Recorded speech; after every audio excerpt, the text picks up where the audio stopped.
చాలా మంది కర్ణాటకలో దొరికిపోయారు ఫామ్ హౌస్ లో. అందులో ప్రధానంగా హేమ గారు. ఎంత అసభ్యంగా ప్రవర్తించినా తప్పులేదు, అంతకంటే దిగజారు మనం మాట్లాడుకోవద్దు. నెమలి మాంసం ఉండి పెడుతున్నారంట అక్కడ. తను కాస్త కప్పిపుచ్చుకోవడానికి ఒక వీడియో చేశారు, తర్వాత ఇంకొక వీడియో పోస్ట్ చేశారు బిర్యానీ చేస్తున్నట్టు. దిస్ ఈజ్ మై ప్రాబ్లమ్, ఒక అట్లీస్ట్ 200 crores ఇస్తే నా ప్రాబ్లం సాల్వ్ అయిపోతుంది అంటారు.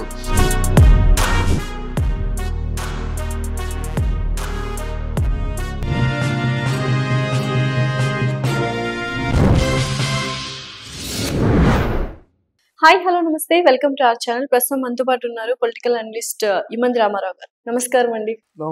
ఈ రేవ్ పార్టీ కల్చర్స్ ఏంటి, ఈ ఇష్యూ ఇప్పుడు మీరు తెలిసే ఉంటది. చాలా మంది కర్ణాటకలో దొరికిపోయారు ఫామ్ హౌస్ లో. అందులో ప్రధానంగా హేమ గారు ఉన్నారు. తను కాస్త కప్పిపుచ్చుకోవడానికి ఒక వీడియో చేశారు, తర్వాత ఇంకొక వీడియో పోస్ట్ చేశారు బిర్యానీ చేస్తున్నట్టు. ఇవన్నీ ఏంటి, అసలు ఏం జరుగుతుంది? ఆ రేవ్ పార్టీలో ఏంటి, ఆ అంశాలు ఏంటి ఒకసారి చెప్పగలరు? రేవ్ పార్టీ తాలూకు ఆంతర్యం ఏంటంటే, రేవ్ పార్టీ నిర్వహించే నిర్వాహకులకి లక్షల్లో కోట్లలో, అంటే ఒక టికెట్ దగ్గర దగ్గర 20 lakhs 25 lakhs ఉంటుంది. ఒక టికెట్ అంటే 200 టికెట్లు చూసుకో ఎంత అవుతుందో, ఎన్ని కోట్లు అవుతుంది. టికెట్లు ఇచ్చి వెళ్తారా రేవ్ పార్టీలకి? టికెట్ అమ్మా ఒక ముందు బుక్ చేసుకోవాలి, అడ్వాన్స్గా బుక్ చేసుకోవాలి. ఓకే. బుక్ చేసుకుంటే వెళ్ళేసరికి అక్కడ ఎవరికి ఏ బ్రాండ్ కావలిస్తే ఆ బ్రాండ్లు ఉంటాయి, డ్రగ్స్ ఉంటాయి, కొకేన్, ఇంకా ఇంకా మత్తు కావాలంటే డ్రగ్, ఇంకా మత్తు కావాలంటే కొకేన్ ఉంటాయన్నమాట. తర్వాత అక్కడ అందరూ మామూలు వాళ్ళు ఎవరు రారు, వేల కోట్లు ఉన్న వాళ్ళే వస్తారన్నమాట. వాళ్ళు పరిచయం అవుతారని వీళ్ళు ఆడవాళ్ళు వెళ్తారు. ఊసిపోని కబుర్ల కోసం వెళ్ళరు కదా. ఎవరో మంచి మిలియనీర్కు పరిచయం అయ్యాడు అనుకోండి, మాట కలుస్తుంది, తర్వాత ఒకటైపోతారు.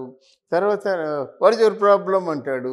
దిస్ ఈజ్ మై ప్రాబ్లమ్, ఒక అట్లీస్ట్ 200 crores ఇస్తే నా ప్రాబ్లం సాల్వ్ అయిపోతుంది అంటారు.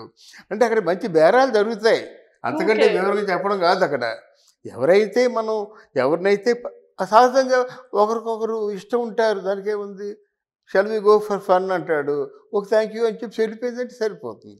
ఈవిడికి ఇష్టమైంది అనుకోండి, ఈవిడేళ్ళు అడుగుతుంది అన్నమాట, ఓకే అంటాడన్నమాట.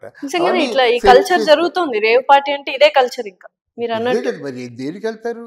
రేవ్ పార్టీ అంటే మంచి భూమి మీద కాళ్ళు తేలిపోతున్నట్టుగా ఉంటుంది. ఎవరి దగ్గరికి వెళ్ళి ఏ మాట అన్నా తప్పులేదు, ఎవడొచ్చి ఏ మాట అన్నా తప్పులేదు, ఎవరి దగ్గర ఎంత అసభ్యంగా ప్రవర్తించినా తప్పులేదు, అంతకంటే దిగజారు మనం మాట్లాడుకోవద్దు. అలా ఎవరు ఏ భాష మాట్లాడినా తప్పులేదు. ఒక 24 గంటల సేపు ఒక ఇంట్లో వాళ్ళ ఇష్టం, వాళ్ళు నెమలి మాంసం వండి పెడుతున్నారంట అక్కడ. చూసుకో అంటే ఏంటి, అక్కడ లేనిదేమీ లేదు, లేని ఐస్ క్రీమ్ లేదు, లేని డ్రింకులు లేవు, లేని ఏవి లేవు అన్నమాట. అందుకు ఆశపడి వెళ్తారు అందరూ. తర్వాత ఏంటంటే, ఇప్పుడు బాగా బ్లాక్ మనీ ఉన్న వాళ్ళు ఏంటంటే, వాళ్ళు కోరుకున్న అమ్మాయితో కాసేపు కాలక్షేపం చేయడానికి వాళ్ళకి ఏదో అమర సుఖం వస్తుంది అనుకుంటారు. ఇది ఎగ్జాక్ట్ గా రేవ్ పార్టీ అంటే అంతేనా? అంతేనమ్మా. అంటే అక్కడికి వెళ్ళే వాళ్ళందరి తాలూకు ఆంతర్యం, డబ్బు పోగొట్టుకున్న వాళ్ళు కొందరు, డబ్బులు సాధించుకొని తెచ్చుకున్న వాళ్ళు కొందరు, డాలర్స్. అంతేగాని ఇక్కడ చేసిన వాళ్ళు కొంతమంది అంతే. ఇప్పుడు దాంట్లో దీనికి వెనక ఏదో రాజకీయ కుట్ర ఉంది, బదనాం చేద్దామని. ఎవరిని వీళ్ళు బదనాం చేద్దామని. ఎవరి రాజకీయ కుట్ర ఏంటి కొత్తగా? రాజకీయ కుట్ర లేకంటే ఏంటండి, బెంగళూరులో రేవ్ పార్టీలు లేవా? ఈ రేవ్ పార్టీయే కనిపించిందా? రాజకీయ కుట్ర ఏంటంటే ఆ రేవ్ పార్టీ నిర్వాహకుడి మీద ఉంటుంది. సార్, ప్రతి రేవ్ పార్టీ అంటే ఇప్పుడు రేవ్ పార్టీస్ అనేవి ఖచ్చితంగా రైట్ చేస్తున్నారు, తీసుకుంటున్నారు. దానికి ప్రతిసారి మీలాంటి వాళ్ళ రాజకీయ పులుము చేయడం ఎంతవరకు కరెక్ట్? ఏమిటమ్మా, హైదరాబాద్లో ఎన్ని వ్యభిచార కేంద్రాలు ఉన్నాయి? జూబ్లీ హిల్స్ దగ్గర నుంచి మణికొండ నుంచి మాదాపూర్ వరకు ఎన్ని వ్యభిచార కేంద్రాలు ఉన్నాయి? సో ఈ రేవ్ పార్టీకి ఎస్పెషల్లీ నా మాట పూర్తి కానీ అమ్మా, ఎంతమంది పట్టుబడుతున్నారు? అమావాస్యకో పౌర్ణమికో అప్పుడెప్పుడో డ్రగ్స్ పట్టుకున్నారు, మళ్ళీ వచ్చిందా?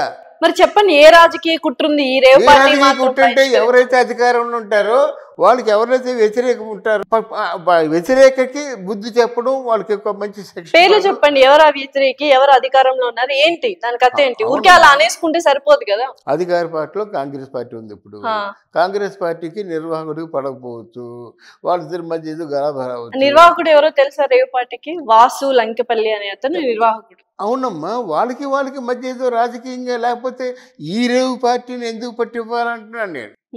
దీంట్లో ఇక్కడ ఆంధ్రదేశంలో కొంతమంది ఎమ్మెల్యేలు కూడా ఉన్నారంటున్నారు.